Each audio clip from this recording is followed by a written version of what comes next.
mais ñu gis làmbu Thiès ku wax Père Djily Wade di nga wax ci Thiès parce que gis nañ taxawaay bu am solo boo nga xam ne teewul da koy taxawoo ñi nga xam ne mooy mbëri Thiès yi bu ñu ñëwee Dakar ak conseil bi mu leen di jox tey ci baisse de forme bi ñu nekk lan la mbër yi ñàkk liggéey entraîné la wala dañoo amut yenn dirigeant yi ñu war a am. benn bi ma ñëwee Thiès nii laaj sax nun ma Medina Fall am na lu ëpp ñaari écrit li ma jëkk a tracassé loolu ci la bokk waxuma la Medina Fall am ñaari écrit mais danoo waroon def jaxaw benn écrit Medina Fall benn écrit Ersan benn écrit Cité Lamine benn. ji nga ñooñu bu ñu defee 100% Thiès ténor yi fa nekk yëpp war na am benn camp d'entraînement comme waa jàmbaar wrestling di fa daje ku ci am combat bu choc ñoom ñëpp ñu ñëw jàppale la nga liggéey. mais ñoom dañoo gëm ni loolu. xale yi ci biir duñ mën a bëri ci seen biir te xale yi ci biir dëkk bi dañoo war a bëri seen biir. waaye xale yi ci biir xam nga rëbb ca coow la xale yi ci biir dafa am cachet boo xam ne bu ñu ko amee nan leen bàyyi Thiès nu bëri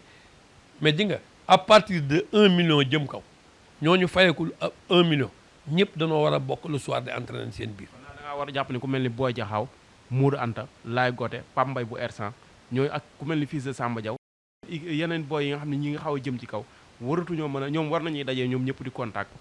mais buñ ko deful dañuy dem Dakar te écrit nga am partenaire boo xam ne doo ko am sa école koy contactal boo ñëwee da ngay waye di yow mën nga toll ni Boy Jaxaaw tey dugal ko ci tournoi boo xam ne ay lourd rek a fa nekk du contact ak ñu nga wax ñëpp fii Thiès ñu muy contactal mais ay xusma ñàpp rek lay jël boo demee da ngay oyof làmb dafa am logique Thiès waa mbëri Thiès yi nan xam ne kenn mënta xañ sa morom ku doon xañ sa morom wóolante daal bu nu wóolantewul tey seen bopp lañ koy def parce que li ma lay xañ man bu ma ko mënee may sama bopp may ko sama bopp mais li ma lay xañ mënu ma ko may sama bopp di ñoom li ma leen wax noonu bu ñu ko defoon benn saison bu ñu ñëwee Ndakaaru toj ko ñiy bëri 1 million jëm kaw yëpp topp ci ginnaaw ku mel ni Pape Mbaye mu dajale leen ci benn camp su combat yi duggee contrat yi dugg ñu war a jëm Dakar ñëpp daje fa di contact. parce que ñoom dootuñu bëri seen biir Modou Anta Boy Jaxaaw Pape Mbaye Laay Gote ñoom ñëpp dootuñu bërinte seen biir te mënatuñoo ba léegi am nañ 100% Thiès te ba léegi mënuñoo contact seen biir. waaw waa Thiès dama leen a xamal ne làmb nag xoolal fee la gën a tare ëttu baay soog yi la gën a tare bu demee ba Guédiawaye fils de Balla di am combat ñëw préparé ko école de lutte Pambaay am combat dem Papa Kane suba ngoon jot bu dem Balla Gaye làmb fa la gën a méttee fa la gën a teenge te noonu la ñuy def pour génn ci. mais retour Pambaay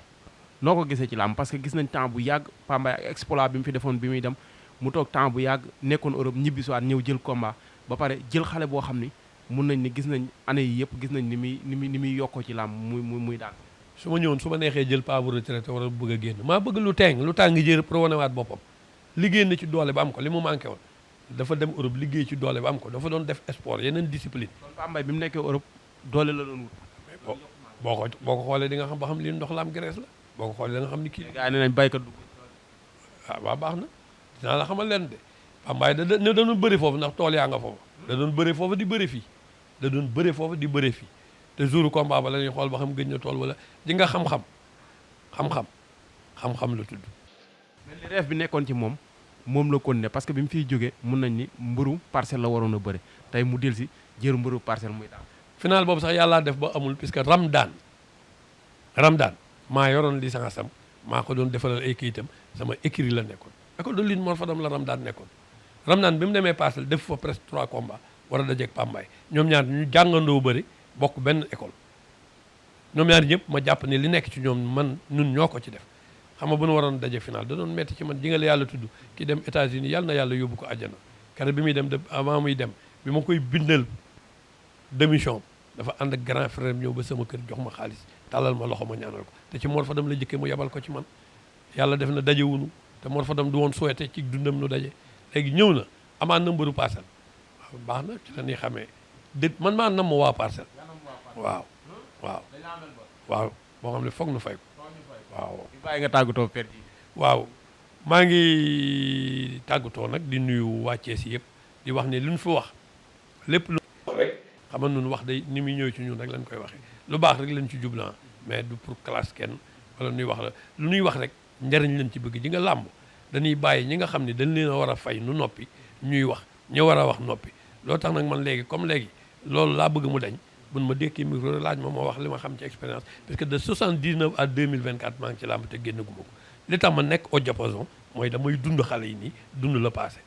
loolu la quoi. muy lu am solo tey Père Djily Wade lañ dalaloon mu jóge woon Dakar tey nag ñëw fi mën ni Thiès moom dëkkam la léppam la muy nit ku baax vraiment ñu koy jaajëfal bu baax a baax di am contentement bu baax a baax pour toog ak moom parce que yaakaar naa nit la koo xam ni école la ci làmb doon ku ñuy présenté ci làmb yaakaar naa comme li ñuy wax chaque jour rek ku toog ak moom waxtaan ak moom yow yaa ciy bénéfice waaye moom amul lu mu ciy bénéfice parce que li mu war a xam ci làmb yëpp xam na ko te saa su ne mi ngi partagé li nga xam ne moo nekk ñoon ci moom ci biir làmb tey ma àndoon ak ki nga xam ne mooy Lamine mu nekkoon ci caméra bi ñu koy jaajëfal bu baax a baax waaye encore une fois may gërëm sama pap Père Pape Mbaye di ko ñaanal jàmm bu baax a baax ah di ko ñaanal sutura lépp loo xam ne bëgg na ko yàlla na ko suñu borom defal di ko ñaanal bu baax a baax kon di leen jox dig dajee gars yi ci yeneen émission ak ci yeneen programme ngeen abonné ci Perspective Pro yeneen daanaan waxtaan ak ñoom ci làmb jërë ngeen jëf